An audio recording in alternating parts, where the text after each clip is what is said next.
let them show, I don't want your emotion showing. Just act like nothing ever happened, and it'll get better. Okay, if you don't know me that well, when a certain person hurts me, I can't hide it very well. I mean, I'll try my best, and I can make through it, but when I have to see that person every single day, it's going to hurt. And I'll make it known.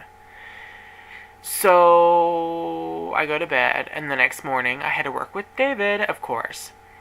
So I come into work, I act like nothing happens, great, because I run the morning shift. So I'm in a great mood, and I come in, and I sit down at my desk, and David comes in, I think about lunchtime, and I had it all together. He walks in the front door, and I just lose it. I just start tearing up, and I'm trying to focus on my work. I'm helping patients and doctors, and I'm just trying to focus on my work. And he sits down at the desk. Well, his desk was in the operators sit in quads, so there's 2 quads in the building, and so I sit adjacent from the quads. And anyway, so I'm sitting there, and he's sending me texts. We have internal chatting in the building, so if I'm at the Los Angeles office and they're out there, they can send a message back and forth without having to make a phone call. It's just like that. It's faster. And so he's like, Bobby, are you mad at me? Are you mad at me?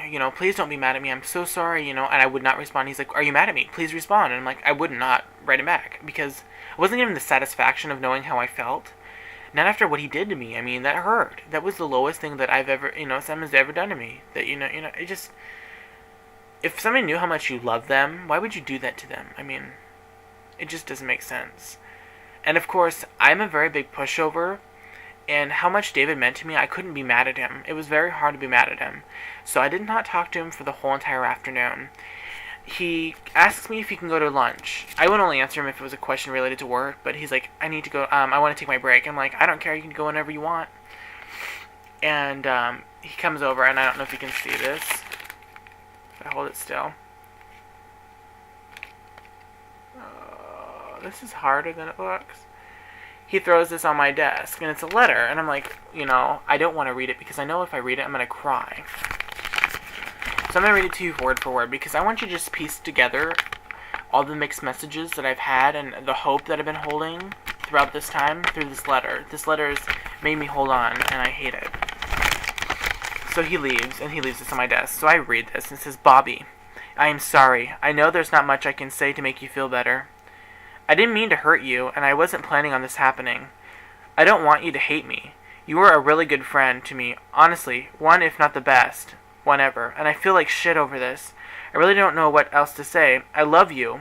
You are such a great friend and a guy, and I feel awful. Love, David. If you knew David, which some people might know him off this,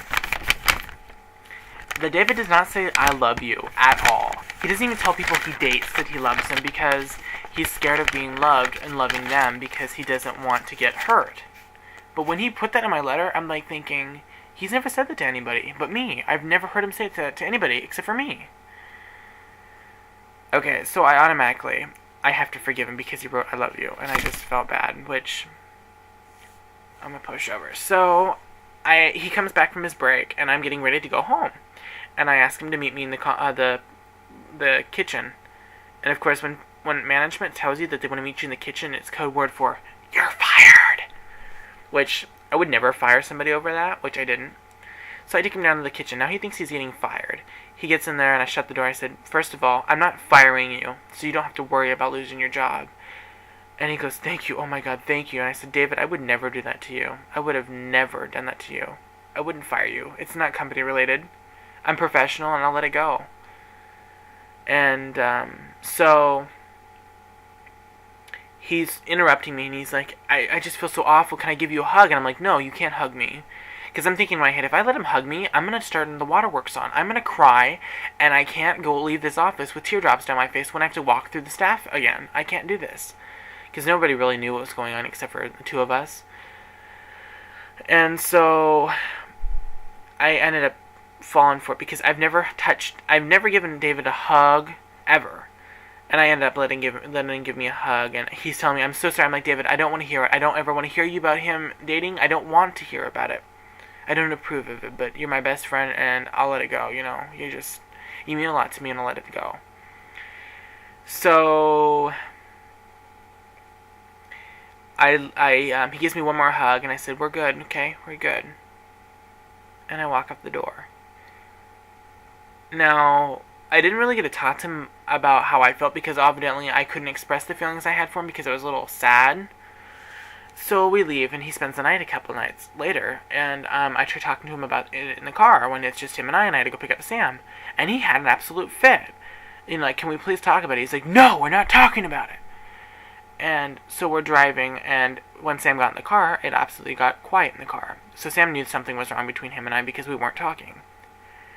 And we're driving, and we're going past his house. He goes, just drop me off at my house. I'll just take that. Will you be mad at me if I do that? Now I got tears coming down my face. I'm like, no, nothing's going to be wrong, I'll see you at work. It was a waste of me driving you, because I wouldn't have gone this way. I would have went straight to work. So I drop him off. He takes his car, and I get in my car, and I go. And I'm just bawling my eyes out. I get to work, and he goes, are we okay? I'm like, no, we're not okay. He's like, at least we're communicating about it. Anyway, so somehow they got fixed throughout that. I think he apologized to me. I don't know if he did. I can't remember. But I got over it. And so Justin and I started hanging out more because Justin wrote me an apology letter, and I read it, and I'm like, fine, I'll forgive it one time. And so, him and I and Sam, and I think, it was Dolores. Dolores was staying with me, and him too, Justin. And so, we went to Seattle, and we were coming home, and, he wasn't going to spend the night because David, if he knew that Justin came to spend the night at my house, he would be mad because David actually lives like 9 miles from my house, so it would have been, why couldn't he go stay at his boyfriend's house versus his friend's house, you know what I'm saying? And so he ended up, he's like, can you promise not to tell him that I'm spending the night at your house? And I'm like, I can't promise it, but I can, whatever. David calls me and goes, hey, Justin's bailing on me. Can I spend the night? The same night Justin's spending the night. I'm like, no, you can't. You can't spend the night. And he's like, well, why can't I? And I'm like, I can't tell him why he can't spend the night. So I give the phone to Justin. And him and Justin get in a big old fucking ass fight about why David can't spend the night with Justin. Well, Justin doesn't want to be with David every single night. He's telling me. He wants his space. And I'm like, I can understand that. But whatever. So we end up going back to my house, and now David's mad at me. He's so pissed off at me because I would choose Justin over him, which now I'm feeling bad because I wish I could change my decision, but I can't now. So Justin spends the night. So then the next time we go to work, the next day, David asks me for the truth. You don't lie to your best friend. He asked me for the truth, and I'm not going to lie to him. I don't want him lying to me, so why would I lie to him? So I tell him the truth. Justin asked me not to tell you that he spent the night, that it was supposed to be a secret, and that when you called and asked, and that's why you ended up finding out that way. So, in the means of that, he thanked me because I told him the truth, and he was really happy with me. This is the night that it all fell apart. So,